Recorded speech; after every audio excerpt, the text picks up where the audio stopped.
1:53.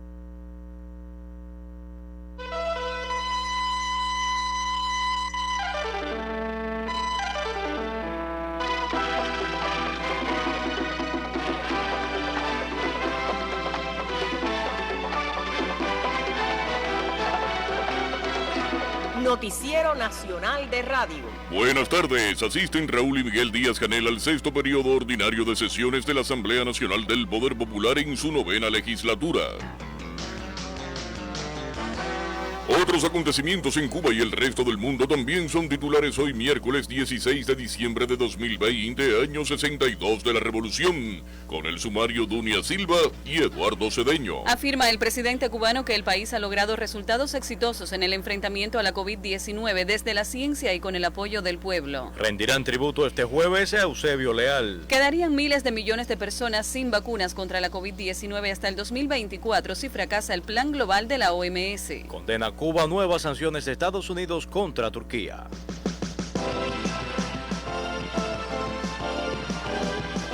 Una hora para la información precisa, le habla Marlon, quien le sugiere conocer sobre la colaboración del gobierno de Arabia Saudí en la rehabilitación de la planta potabilizadora de la ciudad de Camagüey. Hoy tiene lugar en el Palacio de las Convenciones de La Habana el 6º periodo ordinario de sesiones de la Asamblea Nacional del Poder Popular en su 9ª legislatura. Con la presencia del general de ejército Raúl Castro Ruz, primer secretario del Comité Central del Partido Comunista de Cuba, y del presidente de la República Miguel Díaz-Canel Bermúdez, inició este miércoles el 6º periodo ordinario de sesiones de la 9ª legislatura de la Asamblea Nacional del Poder Popular. Asisten además el segundo secretario del Comité Central del Partido Comunista de Cuba, José Ramón Machado Ventura, el vicepresidente cubano Salvador Valdés Mesa, el primer ministro Manuel Marrero Cruz y otros dirigentes políticos y gubernamentales. En este contexto se le tributó un minuto de silencio al vicealmirante Julio César Gandarilla Bermejo, quien se desempeñara como ministro del Interior hasta su muerte hace pocos días. Su lugar en el Parlamento lo ocupó Marta Hernández Romero, electa diputada por el municipio de Batabanó, en la provincia de Artemisa. El presidente del Parlamento cubano destacó el trabajo de las comisiones previo al 6º periodo ordinario en la evaluación y control de importantes sectores de la economía. De igual manera señaló el profundo análisis sobre los proyectos de leyes, lo que permitió enriquecer su elaboración y el consenso. Lazo Hernández habló sobre los trabajos de las comisiones y el debate de temas de vital importancia para la economía cubana. El también presidente del Consejo de Estado felicitó a los científicos cubanos por sus invaluables aportes al enfrentamiento de la COVID-19. El reconocimiento se hizo extensivo a todo el personal de salud. Durante la exposición sobre los resultados de Cuba en la batalla contra la pandemia, el ministro de Salud, José Ángel Portal Miranda, resaltó que durante este periodo ha sido esencial la activación de la pesquisa y se favoreció la autopesquisa mediante una aplicación móvil. Cuba ha logrado resultados favorables en el enfrentamiento a la COVID-19. Estos han sido posibles gracias a la voluntad política del Estado y gobierno cubano y a la gigantesca obra que nuestra revolución en la construcción de una sociedad socialista ha desarrollado en el campo de la educación, la salud y la ciencia, al colocar al ser humano como primera prioridad. Portal Miranda hizo un llamado al pueblo cubano a no relajar medidas ni confiarse. Cuba cuenta con todas las garantías para el enfrentamiento a esta pandemia, con indicadores sociales y sanitarios a nivel de los países del primer mundo, recursos humanos altamente especializados, un sistema de salud y de ciencia e innovación tecnológica robustos y una industria biotecnológica y farmacéutica prestigiosa que se fortalece con la investigación y desarrollo de otras entidades y organismos. Sobre el informe presentado por el ministro de Salud Pública a la Asamblea Nacional del Poder Popular, el presidente cubano Miguel Díaz-Canel Bermúdez consideró como elementos importantes en los logros del país frente al virus SARS-CoV-2 la continuidad de las ideas del comandante en jefe en función del desarrollo científico, las oportunas orientaciones del general de ejército cuando la enfermedad se dio a conocer al mundo y el diseño de un plan integral apoyado por un sistema de gestión de gobierno para la ciencia y la innovación. Hemos tenido resultados favorables, hemos logrado una robustez en nuestros protocolos, vencimos el primer brote, vencimos el segundo brote. Con esos aprendizajes pudimos plantearnos el concepto de la nueva normalidad y ahora dentro de la nueva normalidad aparece un nuevo desafío. Hoy la mayor parte de los casos que han estado en incremento en este mes, ¿a qué se deben? A que están arribando al país viajeros procedentes de países con riesgo de transmisión de la COVID. Muchos de esos viajeros son precisamente cubanos que estaban fuera del país y que no habían podido regresar a la patria, a ver también a su familia, y por lo tanto los niveles de contagio que traen son altos. Por lo tanto, ahora el reto es, con esa presencia de esos viajeros, cómo logramos una responsabilidad familiar, un comportamiento familiar responsable en quienes los que reciben, para nosotros poder mantener los resultados que hemos alcanzado. Y eso lleva mucha atención desde el programa, desde la atención primaria de salud, mucha atención desde las organizaciones de masa en los barrios, sobre todo, como siempre hemos dicho, responsabilidad personal, responsabilidad familiar, responsabilidad comunitaria y responsabilidad social. El mandatario cubano se sumó al reconocimiento al pueblo, al personal sanitario y lo extendió también a los jóvenes, quienes se incorporaron activamente a las labores diseñadas por el sistema de salud para la asistencia a enfermos y personas vulnerables a la COVID-19. Eduardo Rodríguez, Alexis Cairo, Jesús Matos y Yaiselín Palmatejas para el sistema de la radio cubana. En las sesiones de trabajo del sexto periodo ordinario de sesiones de la 9ª legislatura de la Asamblea Nacional del Poder Popular, con la presencia de la máxima dirección del país, la ministra de Comercio Interior, Betsy Díaz Velázquez, informó a los diputados sobre el perfeccionamiento del comercio minorista. El primer ministro Manuel Marrero Cruz explicó que este ha sido un tema de vital importancia y de mucha actualidad. Llamó a rescatar la gastronomía popular cubana y a prestar un servicio con calidad. Marrero Cruz dijo que el perfeccionamiento del comercio minorista no puede ser un documento normativo más. Y el perfeccionamiento que se ha explicado aquí del comercio minorista en el país no puede ser un documento normativo más, es para realmente que se implemente tal y como está, que se controle y que se logren los objetivos, que eso va dirigido a la satisfacción del pueblo, va dirigido a prestar servicio al pueblo, y para eso el gobierno tiene la función de controlar que esas cosas funcionen bien. Y repito, no importa si es un establecimiento estatal, si es una cooperativa o si es un privado, sea quien sea la forma de gestión, tiene la obligación ante el pueblo de prestar servicio con calidad y de cumplir todo lo que está establecido. Y dentro de todo esto también exigir el orden, la disciplina y erradicar todas esas violaciones, ilegalidades que en torno a este sector se han venido cometiendo, y es hora ya de ponerle punto final. El 24 de diciembre del 2019, el Consejo de Ministros aprobó las medidas para el perfeccionamiento del comercio minorista de subordinación local. Los principios generales que sustentan las medidas aprobadas están relacionados con la transformación del capital humano, abarcar en las propuestas todo el universo de las unidades del comercio y fortalecer los órganos de dirección estatal a nivel de municipios y provincias. Para la implementación de las medidas se elaboró un cronograma de trabajo de 61 tareas con ejecución inmediata las relacionadas a los cuadros, el saneamiento financiero, el reordenamiento de la red, su clasificación y categorización, así como iniciar el reordenamiento de la gastronomía estatal. En el sector del comercio, la actividad de la gastronomía es una de las que impacta mayormente en la satisfacción de la población.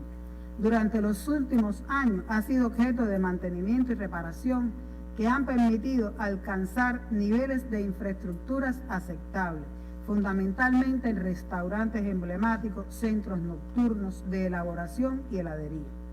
Pese a ello, la calidad de estos servicios está impactada por el desorden, el descontrol, el desvío de recursos y la ausencia de la cultura del detalle.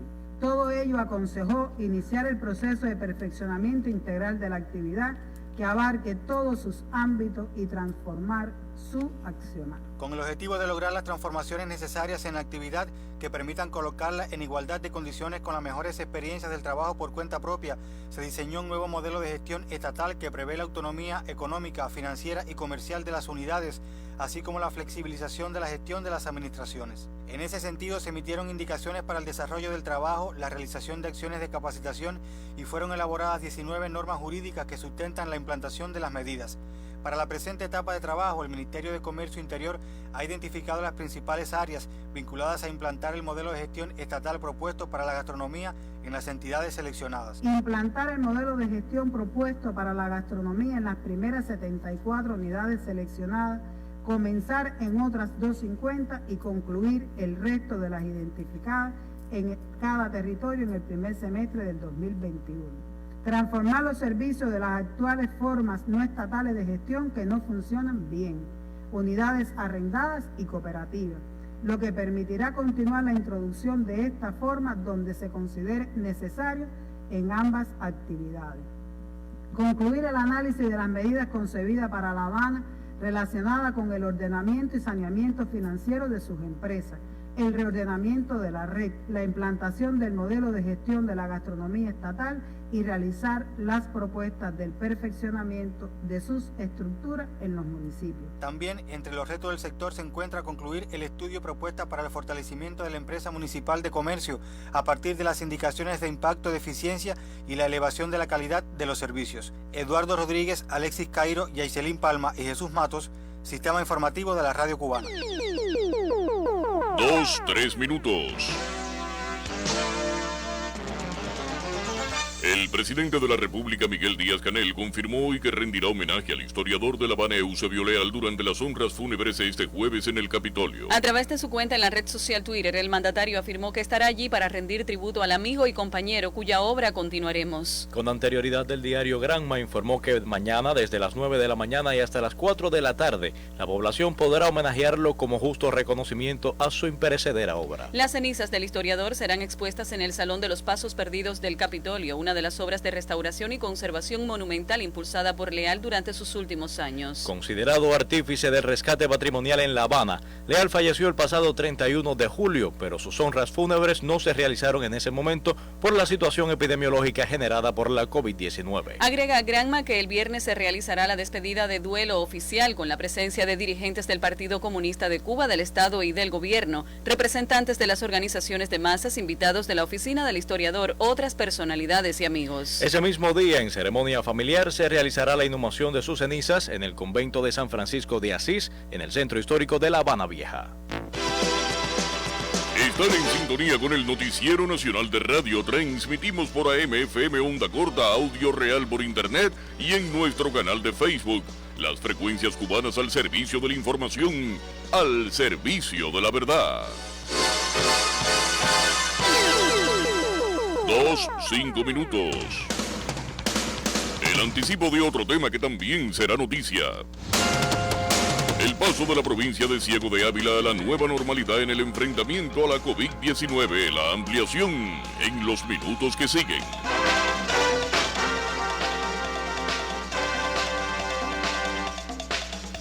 La empresa de ómnibus escolares de Santi Spíritus fue reconocida con la bandera de proeza laboral. Muchos han sido los desvelos de los trabajadores de transporte escolar y también muchos los kilómetros recorridos por sus ómnibus durante los meses de pandemia. Ese loable aporte en el enfrentamiento a la COVID-19 fue reconocido con la bandera de proeza laboral otorgada por la Central de Trabajadores de Cuba a la empresa y sus unidades subordinadas en el país y recibida este miércoles en predios espirituanos. En patriótico acto efectuado en el Memorial a los Mártires de la ciudad cabecera provincial, fueron reconocidos los choferes más destacados de las diferentes bases del territorio. Rafael Hernández, durante todo el día estuve 3 meses en la COVID trabajando todos los días. ¿Qué hizo? En la transportación de todos los enfermos, los recogidas, el traslado de trabajadores, todo por la COVID. Y hoy recibe este reconocimiento. ¿Qué significa para usted ese reconocimiento? Bueno, pues significa el más alto reconocimiento que se le puede dar a un trabajador que haya cumplido con su deber. Y estoy contento, como dice el dicho, y orgulloso por recibir el reconocimiento delante de los compañeros míos. Es un esfuerzo de todos los trabajadores, de todos los choferes. Es un esfuerzo de todo el conjunto, de todos los trabajadores, de transporte escolares, choferes, mecánicos, todo. Para el director nacional de la entidad, Lester Ramos Capote, constituye un honor estar en la tierra del mayor general Serafín Sánchez Valdivia y acompañar a los trabajadores de la unidad empresarial de base espirituana. Este colectivo obrero, dijo, demostró en tiempos difíciles que sí se puede y que siempre se podrá contar con él. Y seguiremos luchando. Y ahora con el reordenamiento seguiremos más hacia adelante, mostrando que en escolares todo se puede hacer y que no hay un no, sino un análisis de cómo debemos hacer las cosas, pero hacerlas para el bien de todos. Es un privilegio estar compartiendo con ustedes esta bandera que está bien merecida. Y por eso ahora la vamos a dejar aquí, un tiempo, cabalgando por todas sus bases, y con los colectivos que se lo merecen, con todos esos trabajadores que son los mayores protagonistas de esta acción y de este diario cumplimiento del deber como es luchar contra la COVID. Y ahora contra esa farsa de San Isidro también, en escolares se demostrará que somos fieles y leales a Fidel y a la revolución. Devenida en tribuna de reafirmación revolucionaria, la actividad contó además con la presencia de otros dirigentes del partido, el gobierno, el movimiento obrero y del sector del transporte. Llega a Santi Spíritus bandera de proeza laboral ganada por Empresa Nacional de Transporte Escolar y sus unidades subordinadas. Desde la tierra del Yayabo, Juan Carlos Castellón, por el sistema de la radio cubana. Al cierre del día de ayer, 15 de diciembre, se encuentran ingresados 3.502 pacientes para vigilancia clínica epidemiológica, 850 sospechosos, 1.778 en vigilancia y 874 confirmados. Para COVID-19 se estudiaron 10.869 muestras, resultando 83 muestras positivas. El país acumula 1.283.188 muestras realizadas y 9.671 positivas. Del total de confirmados, 33 fueron contactos de otros casos positivos, 48 con fuente de infección en el extranjero y 2 sin fuente de infección precisada en el día. Del total de casos confirmados en la jornada, 82 son cubanos y 1 es extranjero. De los nuevos contagios detectados, 4 son de Pinar del Río, 2 de ellos importados, 30 de La Habana, 19 importados, 6 de Mayabeque, 4 importados, 1 de Matanzas importado, 2 de Cienfuegos igual importados, 12 de Villa Clara, 3 de ellos importados. Además se notificaron 3 casos de Camagüey, todos importados, 1 de Las Tunas, también importado, 14 de Granma, 8 de ellos importados, 1 de Holguín, importado, 5 en Santiago de Cuba, 2 importados y 4 de Guantánamo, 2 de ellos importados. De los 83 casos positivos, 62 fueron asintomáticos, acumulándose un total de 6.244, que representa el 64,5% de los confirmados hasta la fecha. De los 9.671 pacientes totales diagnosticados con la enfermedad, 874 se mantienen ingresados, confirmados, 865 con evolución clínica estable, 3 críticos y 6 graves. Se reportan 137 fallecidos, ninguno del día, además de 2 evacuados y 66 altas en la jornada, con las que se acumulan 8.658 pacientes recuperados. Las provincias de Cienfuegos y Santiago de Cuba retornan a la fase 3, así se informó en la reunión del Grupo Temporal de Trabajo para el Enfrentamiento y Control de la COVID-19 que encabeza el presidente Miguel Díaz-Canel Bermúdez. Atendiendo a la estabilidad epidemiológica del territorio, la provincia de Ciego de Ávila pasó a la nueva normalidad, según fue aprobado este martes por el Grupo Temporal de Trabajo del Gobierno para la Prevención y Control de la COVID-19, que encabeza el presidente Miguel Díaz-Canel Bermúdez junto al primer ministro Manuel Marrero Cruz. Al informar la propuesta, el viceprimer ministro Roberto Morales Ojeda dijo que en la provincia avileña están dadas todas las condiciones para que no exista un nuevo retroceso, pues mantienen por quinta semana consecutiva la disminución de casos. En contraste, Morales Ojeda dio a conocer que los territorios de Santiago de Cuba y Cienfuegos retornan a la fase 3 de la etapa de recuperación al mantener 19 y 16 días consecutivos respectivamente con indicadores que son de esta fase. Retroceden el control las provincias de Santiago de Cuba y Cienfuegos, ambas estamos proponiendo que pasen a la fase 3 de la etapa recuperativa a mantener 19 y 16 días consecutivos respectivamente con indicadores que son de esta fase. Saben que con 14 días la alerta epidemiológica manteniendo indicadores de la fase anterior, después de la alerta se propone que vayan a esta fase que es la 3 de la etapa recuperativa. Al concluir la última semana, el país reporta el mayor número de casos positivos de todo el enfrentamiento a la COVID-19, siendo las provincias de La Habana, Santiago de Cuba, Villa Clara, Artemisa y Matanzas las que concentran las mayores cifras con el 72%, aunque el resto de los territorios, incluyendo el municipio especial de la Isla de la Juventud, confirmaron casos autóctonos, según afirmó el titular de Salud Pública, el doctor José Ángel Portal Miranda, quien valoró el comportamiento de la enfermedad durante los últimos días. Según semana, está la semana que terminó con mayor número de casos. Es decir, en toda la serie de la epidemia, en la semana que concluyó, en la semana 50, se produjo un incremento de manera general en el diagnóstico, en un 16,8, fueron 92 casos más. Los casos autóctonos, 367, creció en 38, y los importados, 274, 24 más, aumentaron un 22,8 y un 9,6 respectivamente. El 45,5% de los casos autóctonos son contactos directos de los casos importados. Así que prácticamente el 50% de los casos que hemos tenido autóctonos están vinculados a viajeros. En los últimos 15 días, el país incrementa su tasa de incidencia de la transmisión de la enfermedad por cada 100.000 habitantes. En el caso específico de los importados, al cierre del mes de noviembre, el promedio de casos importados por día fue de 16,1. Y ya en lo que va de diciembre hasta el cierre del día 12 es de 38,1.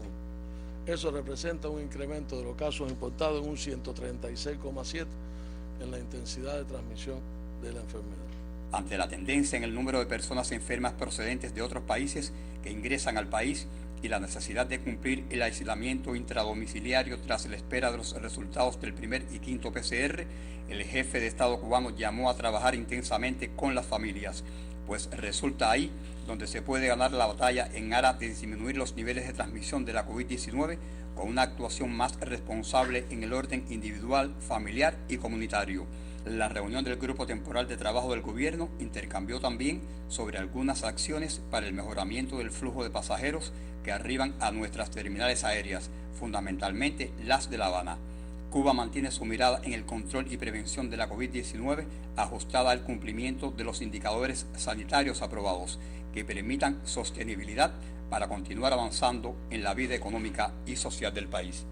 Demetrio Villaurrutia, Sistema de la Radio Cubana. La provincia de Ciego de Ávila continúa mostrando resultados positivos en el enfrentamiento y control a la COVID-19, pero las autoridades se mantienen alerta. La provincia de Ciego de Ávila amaneció este miércoles por 10º día consecutivo con estadísticas propias de la nueva normalidad, como la tasa de incidencia de los últimos 15 días, que es inferior a los 5 contagiados por cada 100.000 habitantes. Así se dio a conocer en el Consejo de Defensa Provincial. A pesar del control que hoy mantiene el territorio avileño de la COVID-19, no se deben desmontar ninguna de las medidas que han permitido el logro de estos resultados, apuntó Carlos Luis Garrido Pérez, presidente del Consejo de Defensa Provincial en esta ciudad. Yo creo que sí hay que alertar de algo y es lo que hoy estamos trabajando y es donde tenemos que seguir reforzando las acciones. Primero, el tema de los viajeros. La tendencia de viajeros en la provincia de Ciego de Ávila en los últimos días de ahora del mes de diciembre va a crecer el número de viajeros en la provincia. Ya eso nosotros tenemos por una información anticipada como parte del trabajo. En los 10 consejos de defensa municipales vienen desarrollando, en la provincia no deben llegar menos de 1.000 viajeros hasta el 31 de diciembre. Es una información que se busca, que tiene que ver también con la manera en que se ha venido organizando la tarea. Y por lo tanto, si algo tenemos que plantearnos es que tenemos un riesgo y que la misma situación que la población puede estar apreciando, los avileños podemos estar apreciando de que prácticamente la provincia no salen casos, que los casos que salen son viajeros o es una fuente de infección en el exterior. Bueno, pudiéramos estar pensando de que no, nosotros estamos tranquilos y eso dé al traste con que un grupo de personas bajen la percepción del riesgo, del peligro, que se genere un exceso de confianza y que nosotros caigamos en una situación compleja. De igual forma se refirió el también primer secretario del partido en Ciego de Ávila sobre el incremento de enfermedades respiratorias agudas. Otro elemento que lo hemos valorado y a partir de lo que propiamente Salud Pública en sus reuniones nos ha estado informando y aquí en el Consejo, es que hay hoy un incremento de las infecciones respiratorias. Y ese incremento de las infecciones respiratorias obliga a que para este momento las medidas higiénicas y epidemiológicas se deben estar cumpliendo con un nivel de disciplina y responsabilidad superior a como lo hemos venido haciendo hasta este minuto. Porque además está demostrado que el nasobuco tiene un nivel alto de efectividad y usted puede tener una infección respiratoria, pero si usted usa las medidas, si usted usa el nasobuco, si usted se desinfecta las manos, busca un distanciamiento, usted tiene menos probabilidad de enfermarse. Independientemente que pueda ser una persona que tenga un padecimiento de un asmático o una cuestión determinada. Y las evaluaciones que hemos estado realizando es que para este momento sigue siendo para nosotros la mejor vacuna, la responsabilidad y la disciplina que tiene que mantener nuestro pueblo. Pasa Ciego de Ávila a la nueva normalidad sin descuidar las medidas que ha permitido el control de la COVID-19. Luis Falcón Saavedra, Noticiero Nacional de Radio. La provincia de Cienfuegos enfrenta el retroceso a la fase 3 con el compromiso de mantener la salud del pueblo. Con más energía y el compromiso por la salud del pueblo, Cienfuegos enfrenta el actual retroceso a la tercera etapa de recuperación de la pandemia del nuevo coronavirus, la COVID-19. Mantienen las medidas sanitarias y la comunicación oportuna mientras crearon un equipo de trabajo para la certificación de las instalaciones ubicadas en áreas de la autopista nacional, con la participación de los trabajadores y el cumplimiento de medidas higiénico-sanitarias. La directora del Centro Provincial de Higiene, Epidemiología y Microbiología, doctora Liz Denise Santeiro, explicó la incidencia con la fuente de infección de casos importados unidos a los autóctonos, y lo cual lleva el acompañamiento de los familiares y la disciplina estricta. La tercera fase concibe una mayor normalización de los servicios y actividades productivas, llevando a la normalidad aquellas que se consideren de menor riesgo, manteniendo implementadas las medidas para reducirlo. Tenemos que mantener las medidas que anteriormente veníamos nosotros implementando, el uso del nasobuco, las medidas de distanciamiento social, las medidas de higiene de las manos, tener garantizado la capacidad básica de establecer el reglamento sanitario internacional, incrementar la vigilancia epidemiológica en la frontera de todos los viajeros internacionales. Refuerzan el personal de salud para garantizar el cumplimiento del control sanitario. El aislamiento de nuestros viajeros, que está estipulado al quinto día realizar el PCR y esperar el resultado de su segundo PCR, acompañado de su familia, sin permitir la entrada y salida de otros convivientes a esa vivienda. Cienfuegos acumula 129 casos confirmados desde el inicio del enfrentamiento a la COVID-19. Son importados 51 y 78 autóctonos acumulados. Se encuentran 29 ingresados ya confirmados. Mireya Ojeda, Noticiero Nacional de Radio. Una brigada del contingente internacional de médicos especializados en situaciones de desastres y graves epidemias, Henry Reef, partió la víspera hacia la República de Honduras para contribuir con la recuperación ante los desastres ocasionados por los huracanes Iota y Eta. En el acto de despedida en la Unidad Central de Cooperación Médica, el doctor Carlos Alberto León Martínez, en nombre del grupo, afirmó que sus integrantes son profesionales con un profundo sentido solidario y humanista. Esta es la segunda brigada médica cubana que presentará servicios en este año en la nación norte centroamericana, y sus 25 cooperantes brindarán atención básica de salud a la población afectada en la zona norte del país. El anterior contingente sanitario trabajó durante 5 meses a solicitud de las autoridades hondureñas con el objetivo de cooperar en la prevención y mitigación de la pandemia de la COVID-19, labor que fue reconocida a sus integrantes por el Congreso de la República de Honduras con el otorgamiento de la Orden Cruz del Comendador. Médicos cubanos realizan una gran contribución al enfrentamiento y control de la COVID-19 en Venezuela. El amor a la vida tiene su compañía. Ella cumple con el internacionalismo para prevenir, sanar e insistir permanencia cuando la propia vida intenta despedirse. Desde que era una niña siempre dije que iba a ser médico y finalmente creo que si volviera a nacer, pues volvería a ser médico. 3 meses cuenta desde su llegada a Venezuela para combatir la pandemia de la COVID-19 como integrante del contingente internacionalista cubano Henry Reef. Realmente esta es mi primera Henry Reef, una experiencia única. Fuimos llamados primero para Panamá y bueno, dimos el paso al frente. Luego nos dijeron, hoy la misión no es Panamá, hoy la misión es Venezuela. Para mí en particular fue muy gratificante. Doctora, ¿su nombre es? Idania Tamayo Batista. Soy especialista en medicina general integral y especialista en higiene y epidemiología. Su quehacer reside en salas de aislamiento y hospitalización para pacientes positivos en Caracas por la erradicación de la pandemia.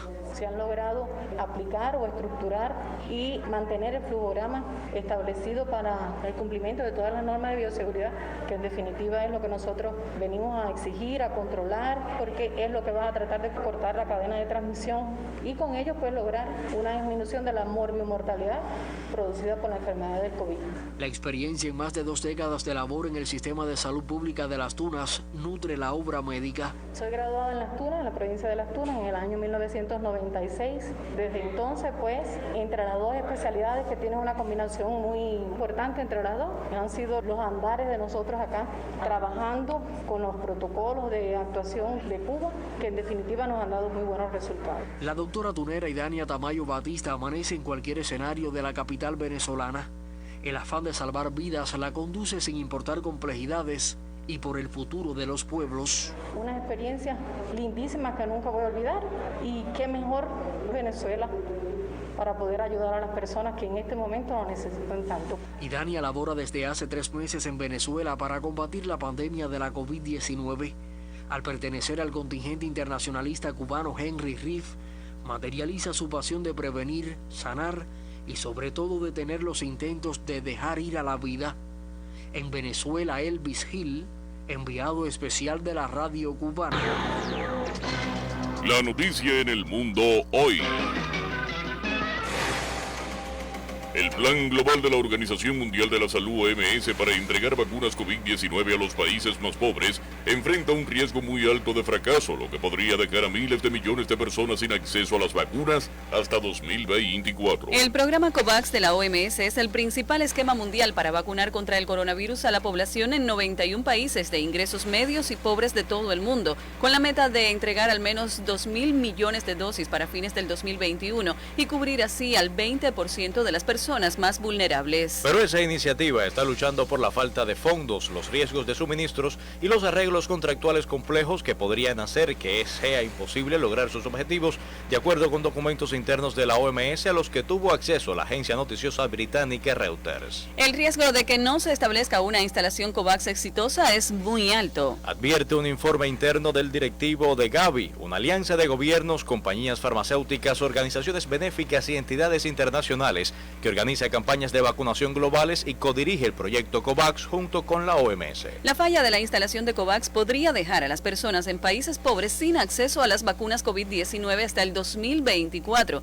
dice uno de los documentos, según el cual el riesgo de fracaso es mayor porque el esquema se estableció muy rápidamente, operando en territorio inexplorado. Muchos países se unieron al mecanismo de compra COVAX, coordinado por la Organización Mundial de la Salud, la Coalición para la Promoción de Innovaciones en pro de la preparación ante epidemias CEPI y la Alianza Gavi, para garantizar el acceso mundial a las vacunas independientemente de la riqueza nacional. Mientras miles de personas podrían no tener acceso a una vacuna contra la COVID-19 hasta 2022 e incluso el 2024, de acuerdo con los cálculos menos optimistas en torno al proyecto COVAX, los países ricos ya reservaron más de la mitad de las dosis en principio disponibles para 2021. La carrera por disponer de un fármaco para frenar la epidemia llevó a los países ricos a asegurarse cantidades suficientes para sus poblaciones, cerrando contratos con varios fabricantes e incluso algunos de ellos, como Estados Unidos, Gran Bretaña y Emiratos Árabes Unidos, ya lanzaron sus campañas de inmunización. Así, las naciones ricas, que representan solamente el 14% de la población mundial,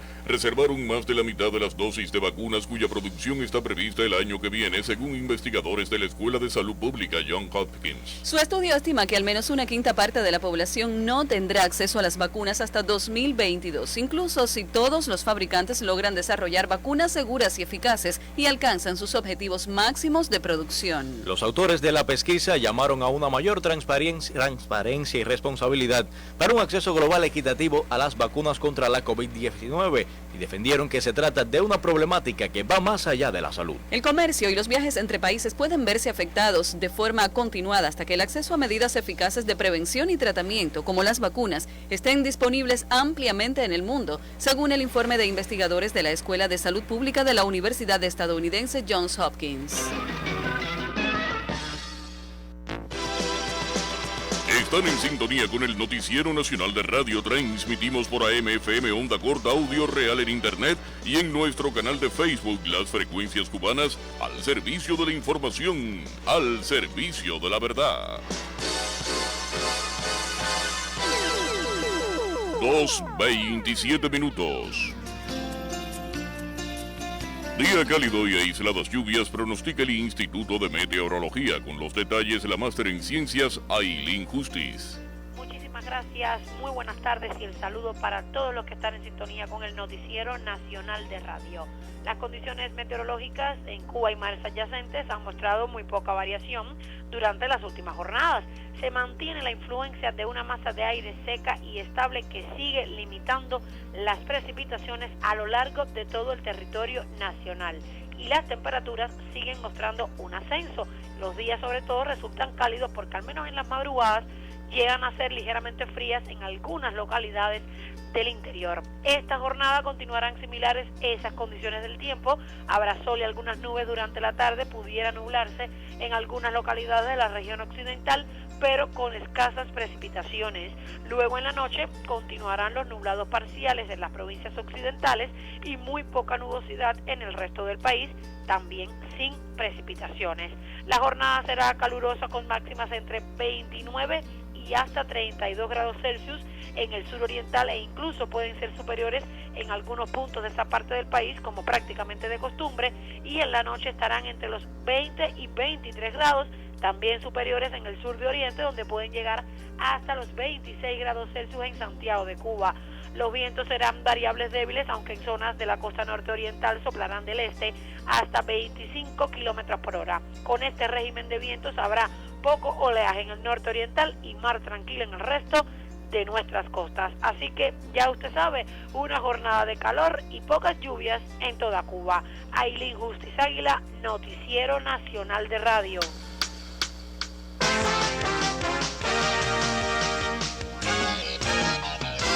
Como parte del programa inversionista financiado por el crédito del Fondo de Arabia Saudita para el Desarrollo, se rehabilita hoy la planta potabilizadora de la ciudad de Camagüey, donde beneficiará a más de 320,000 habitantes. Según administrativos de la institución agramontina, el crédito blando de $40 millones para el mejoramiento del acueducto y el sistema de alcantarillado de la capital camagüeyana mediante la puesta en funcionamiento de las 3 unidades existentes es un proyecto que culminará en marzo de 2021. Las acciones previstas garantizarán a la planta potabilizadora disponer de una capacidad de procesamiento de 1.800 litros de agua por segundo y el montaje de los motores en la estación de bombeo de agua potable. De acuerdo con la subdelegada de inversiones del Instituto Nacional de Recursos Hidráulicos en Camagüey, Betsy Rodríguez, desde 2013, Cuba y el Fondo Saudita para el Desarrollo mantienen un acuerdo mediante el cual nuestro país recibiría un préstamo de $30 millones dirigido a financiar un proyecto de rehabilitación de las redes hidráulicas.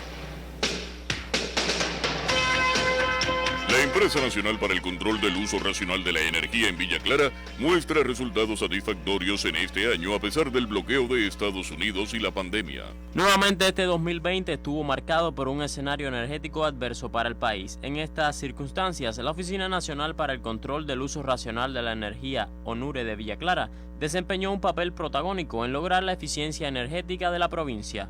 Precisamente por sus resultados y coincidiendo con su 8º aniversario de creados, la Central de Trabajadores de Cuba les otorgó la condición de colectivo distinguido por 2º año consecutivo. El año 2020 ha sido un año complicado para la provincia de Villa Clara. Escuchamos a Armando Hernández Pedroso, director de la ONURE en Villa Clara. Además de la situación de la pandemia, nosotros hemos tenido que hacer un trabajo de control y seguimiento fundamentalmente al sector residencial, ya que desde marzo al mes de agosto fue unos meses complicados a partir que el mayor consumo estaba en el sector residencial. No obstante, el sector estatal también jugó un papel fundamental en el año 2020. Se demostró que con el trabajo y el seguimiento a los altos consumidores de electricidad, nosotros podíamos lograr desplazar los consumos en el horario pico y que no existiera lo más importante, el apagón para la población. Tareas estratégicas durante el 2020 han sido las inspecciones energéticas a las industrias altas consumidoras de la provincia, para dotarlas de los mecanismos para implementar sistemas de gestión de la energía más eficientes. Así ocurrió en la empresa de producciones mecánicas Fábrica Aguilar Noriega, el Input, la textilera de San Barco del Granma, la Clorososa de Sagua y la empresa textil Sarex.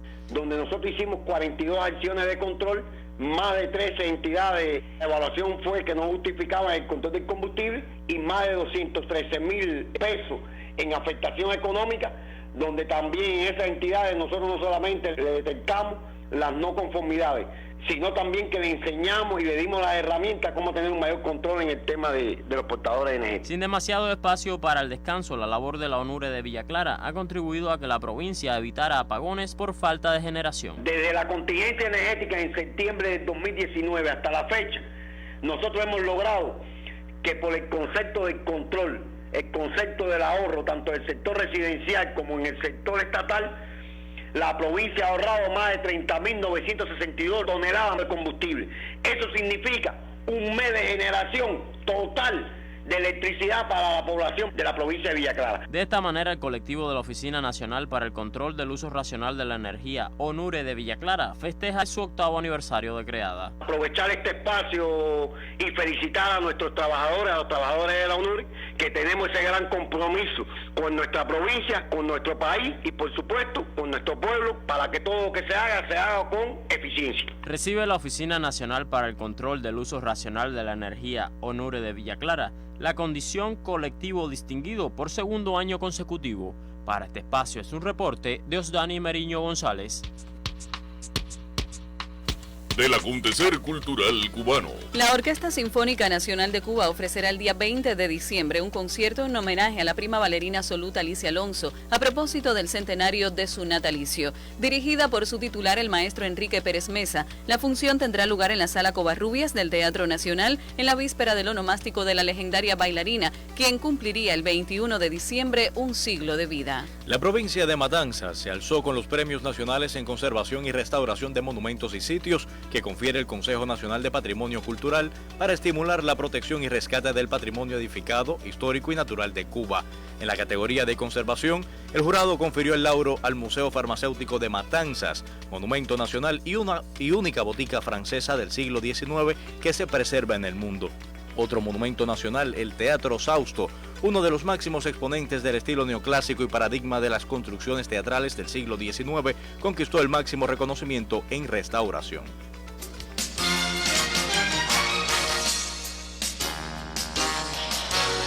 Importantes transformaciones como parte de la tarea de ordenamiento, informó en el espacio de la mesa redonda la ministra de Comercio Interior, Betsy Díaz Velázquez. La ministra de Comercio Interior, Betsy Díaz Velázquez, al intervenir en la mesa redonda, puntualizó que el ordenamiento monetario y cambiario experimentará profundas transformaciones en el sistema del comercio en Cuba, la gastronomía popular y los servicios técnicos y personales. Este proceso derogará el 1 de enero 30 resoluciones y otras 559 normas, pero a la vez dará cumplimiento a los lineamientos 147 y 149. Tanto en el sexto como en el 7º Congreso del Partido, 2 lineamientos marcaron el rumbo de los programas del comercio. El 147, que refería que debíamos continuar en correspondencia con la situación económica del país y los ingresos de las personas, un elemento esencial, el proceso de eliminación gradual de gratuidades indebidas y subsidios excesivos. Y que la tarea de ordenamiento no ha sido una tarea de choque, de hacer las cosas sin tener en cuenta las consecuencias, sino que se han identificado dónde tenemos que efectivamente aplicar estos principios. Asimismo, el lineamiento 149 consideró mantener la alimentación que se brinda en la esfera de los servicios sociales, dando prioridad a las instituciones de salud, a los centros educacionales que lo requieran, y perfeccionar además las vías para proteger a la población vulnerable o en riesgo de alimentación. La titular de Comercio Interior aclaró que dentro de la canasta de bienes y servicios de referencia está la canasta familiar normada, que sigue integrada por 19 productos alimenticios, 4 productos no alimenticios. Tiene un costo hoy, en la actualidad, en el entorno de 18 pesos. Y tiene un costo futuro de 180 pesos.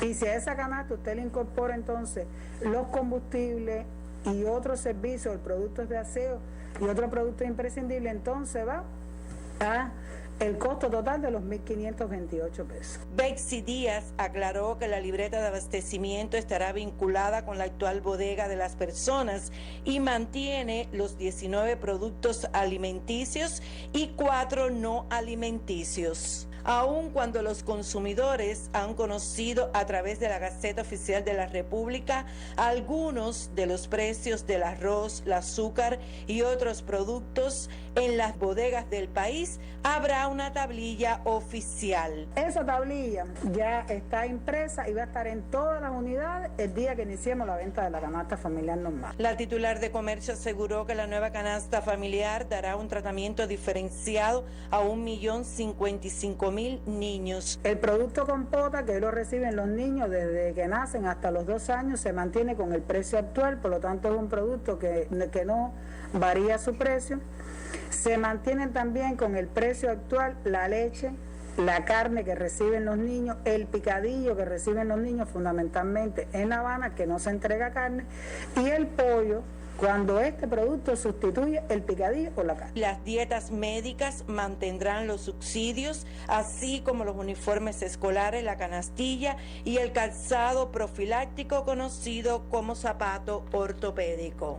En el presente mes coincidirán productos de la actual canasta y a partir del 30 de diciembre comenzará la venta para el próximo mes de enero. En otro momento, Díaz Velázquez llamó a la reflexión sobre algunos precios abusivos, en especial la cerveza. Es verdad que no hay oferta de cerveza suficiente, pero si el Estado ha determinado mantener esos productos, ¿por qué tiene que haber un precio en una forma de gestión no estatal en 75 pesos 13 UC? Eso es lo que no podemos permitir, porque el Estado no incrementó el precio aún sabiendo que tiene un precio especulativo, porque hoy la oferta no es suficiente. No es posible que gane más alguien que tiene un producto adquirido en la red minorista, como decimos, de una mano a otra, que el Estado que lo produce y que tiene que buscar todos los aseguramientos para el costo de esos productos. Yo creo que es un ejemplo concreto de lo que estamos explicando y se ha insistido aquí, de que no podemos permitir esos incrementos de precios, porque no tienen razón. Aun cuando cambie el valor de la canasta familiar normada de 18 a 180 pesos, habrá subsidios para proteger a las personas más vulnerables o en riesgos. Ilia Tamayo Batista para el Sistema Informativo de la Radio Cubana. El canciller cubano Bruno Rodríguez rechazó hoy las sanciones impuestas por Estados Unidos contra Turquía debido a la compra de sistemas de defensa de misiles rusos S-400. El titular de Relaciones Exteriores de nuestro país plasmó en su cuenta en Twitter que Cuba condena firmemente las medidas unilaterales de Estados Unidos contra Turquía, que demuestran una vez más el irrespeto permanente de Washington al derecho internacional y a la Carta de las Naciones Unidas. Washington sancionó la víspera a Ankara por la compra de los sistemas de defensa de misiles S-400, acción rechazada por el ministro de Defensa de Turquía, Hulusi Akar, quien defendió el uso de ese armamento ruso para la protección de su soberanía, en contraposición a la política hostil del gobierno norteño. El titular turco afirmó que las medidas de Washington comprometen profundamente los valores y el espíritu de la Organización del Tratado del Atlántico Norte, bloque del que ambos países son miembros. Por su parte, el canciller ruso Sergei Lavrov opinó que el castigo es una nueva manifestación de la arrogancia norteamericana hacia el derecho internacional y otra medida coercitiva, unilateral e ilegítima.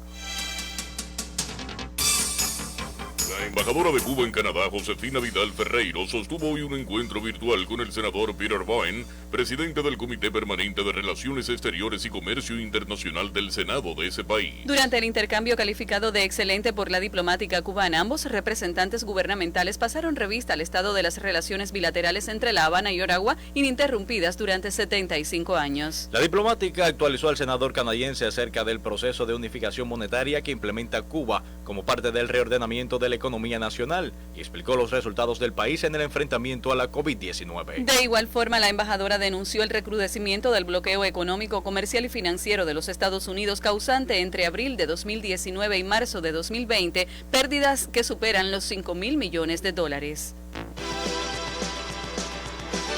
Están en sintonía con el Noticiero Nacional de Radio. Transmitimos por AM/FM Onda Corta, audio real por internet y en nuestro canal de Facebook. Las frecuencias cubanas al servicio de la información, al servicio de la verdad. 2:41. Lo que reservamos para antes del cierre. La labor de los agricultores santiagueros en pos de desarrollar su soberanía alimentaria. La información sí, antes del cierre. Del acontecer internacional, más informaciones. El líder supremo de Irán, el ayatolá Ali Jamenei, utilizó este miércoles su primera aparición pública en semanas para indicar que Estados Unidos seguirá siendo hostil hacia la República Islámica, incluso después de que el presidente electo Joe Biden asuma el cargo. La representación europea de la Organización Mundial de la Salud avisó este miércoles que el viejo continente está en alto riesgo de sufrir una tercera oleada de contagios de COVID-19 en las primeras semanas y meses de 2021, por lo que aconsejó a la población que de cara a las fiestas de Navidad y Año Nuevo utilicen mascarillas en las reuniones familiares. Expertos advirtieron que una inversión inadecuada en exploración y en nuevas perforaciones podría dejar al mundo sin suficiente crudo en 20 o 30 años, un panorama a largo plazo que contrasta con la situación actual donde el desplome de la demanda petrolera por la crisis del coronavirus ha dejado al mercado sobreabastecido.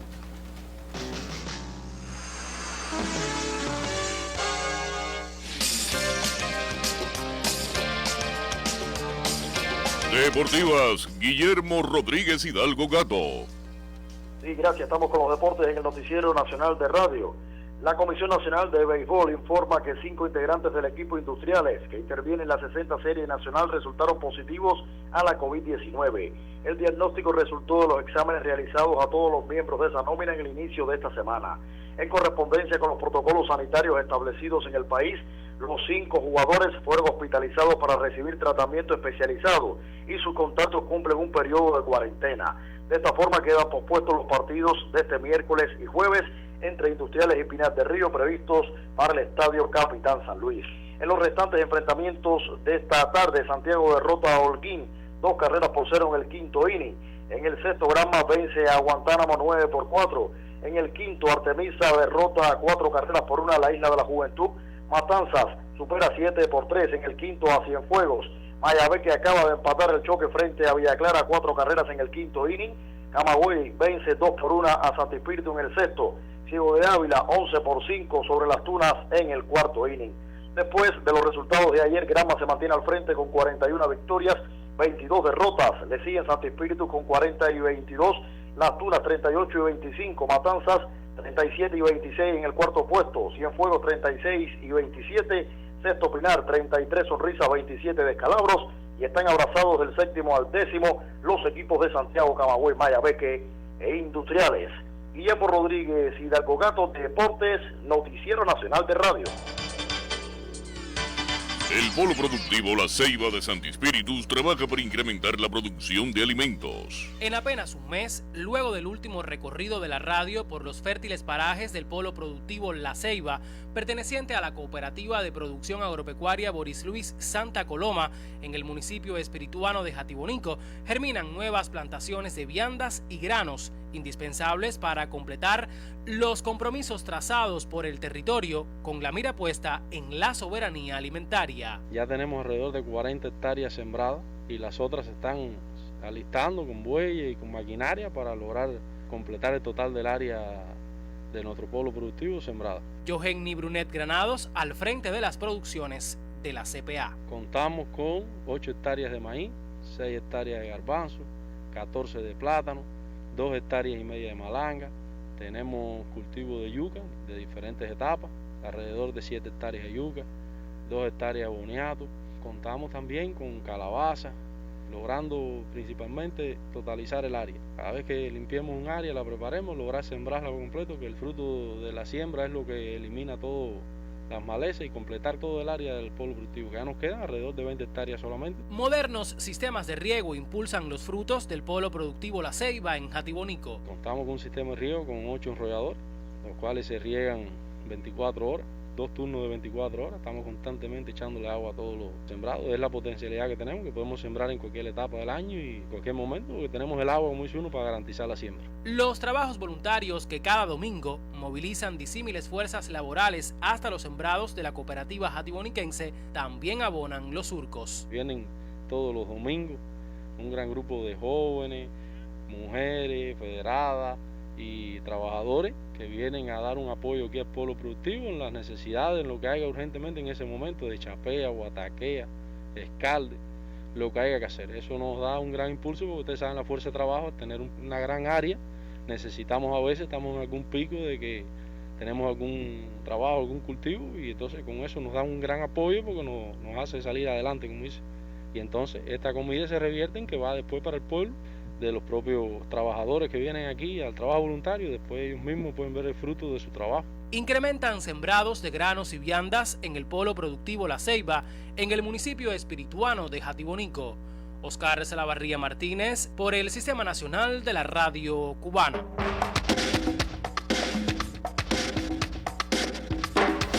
El proyecto titulado Fortalecimiento de la Gestión Sostenible del Comité Nacional del Códex en Cuba y sus mecanismos de consulta para fomentar la cultura de inocuidad de los alimentos se evalúa hoy en La Habana. La Oficina Nacional de Normalización, el Comité Nacional del Códex Alimentarius, con el apoyo de la Organización de las Naciones Unidas para la Alimentación y la Agricultura, FAO, examinarán la iniciativa en un taller especializado. También profesionales del sector debatirán temas relacionados con la validación de resultados de diagnóstico para la aplicación práctica del proyecto Desarrollo de la Higiene de los Alimentos, Retos y Desafíos, entre otros. En el evento intervendrán miembros del Comité Nacional del Códex, expertos y funcionarios de entidades de la cadena alimentaria y otros interesados. El Códex Alimentarius es una colección de normas aceptadas internacionalmente y presentadas de modo uniforme con el objetivo de proteger la salud del consumidor y asegurar la aplicación de prácticas equitativas en su comercio. 3 unidades de producción agrícola de Santiago de Cuba son ejemplos para que el país logre la soberanía alimentaria. Como necesario y de seguridad nacional es considerado el programa de producción de alimentos en nuestro país, sustentado en una estrategia de desarrollo económico-social en la que se insertan más de 400.000 usufructuarios y cooperativistas, además de productores propios a los que se le suman las granjas estatales. Buscar la soberanía alimentaria y nutricional elevando los rendimientos para tener mayores niveles de entrega al pueblo es la tarea de primer orden para quienes surcan la tierra diversificando los cultivos, como ocurre en 3 unidades productivas de Santiago de Cuba. Roberto Ramos Navas, presidente de la UEPC, Domingo Portera Placeres, del municipio Contramaestre. El objeto social de nosotros es el cítrico. Pero teniendo en cuenta el llamado que se nos hace con el objetivo principal de abastecer nuestra población, nosotros nos hemos diversificado. En este momento nosotros tenemos cultivos varios, hortalizas, frutales, tenemos conejo, ovejo, porcino, ganado mayor y ganado menor. Tenemos 2 micropresas construidas por los propios usufructuarios y en este momento hay 1.5 millones de tilapia. Todo esto con el objetivo del abastecimiento y el consumo social, que es nuestro principal objetivo, es decir, atender a nuestra población y producir para que el pueblo esté satisfecho. Alexander Leiva Moreno, presidente de la cooperativa UEPC Fidel Domenech, en Contramaestre, pertenecemos a la empresa de cítricos. Estamos escalonando las producciones, fundamentalmente hortalizas, viandas, porque es el fuerte de la cooperativa, para cumplir con el abastecimiento a la población y además, bueno, buscar ingresos, que es lo importante de nosotros. Tenemos bastante yuca. Realmente casi todos los meses tenemos 3 hectáreas para sacar. Son promedio 600 quintales, alrededor de 25 toneladas más o menos mensual. Y estamos fortaleciendo el cultivo de plátano burro, alrededor de 3 toneladas mensuales, tener 3 caballerías más o menos. Y la hortaliza tenemos una presa Levir con una capacidad inmensa y producir más, sentirnos útiles para el país. Yamil López Almarales, presidente de la cooperativa CCS Ruta Invasora, una cooperativa del Minagri que tributa a Cuba. ¿En qué lugar está la cooperativa, presidente? La cooperativa está en la zona de América Libre, en el Consejo Poblado América. Nuestra cooperativa tiene 333.99 hectáreas de tierra. Tiene dedicada al cultivo de la caña 188 hectáreas y el resto la tiene dedicada al cultivo vario, el ganado mayor. Somos una cooperativa para la atención al cultivo de los granos. Hemos entregado 2 cosechas donde hemos ingresado por encima de las 45 toneladas de frijol y maíz. El país está en transformación. La fuerza la tiene la agricultura, porque nuestra agricultura es la base de nuestra alimentación. El pueblo tiene que defenderla con orgullo y elegancia. Tiene que mantener la distancia con orgullo y emoción. Y vamos a dedicar al corazón con orgullo y con ternura para que en nuestro país levante la agricultura. En momentos que el bloqueo económico, comercial y financiero del gobierno norteamericano se acrecienta contra la mayor de las Antillas y está presente la crisis económica mundial incrementada por la COVID-19, Cuba no puede seguir sobrepasando los $2.000 millones anuales en gastos de alimentos, cuando la mayoría de ellos es posible producirlos aquí, sustituyendo importaciones y fomentando programas de desarrollo local que permitan encadenamientos productivos para incentivar los fondos exportables. Yo soy Sergio Martínez Martínez, junto a Jorge Mora en la Radio Cubana.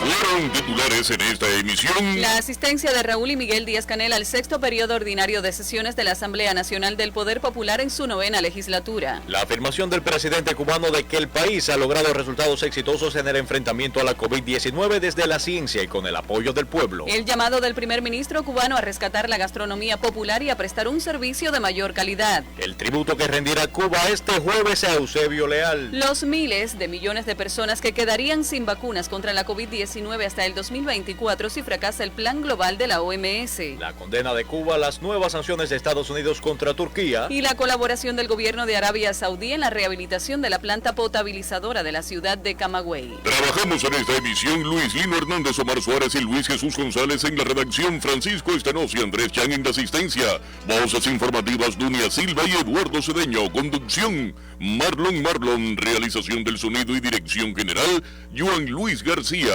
La verdad se dice así. Noticiero Nacional de Radio.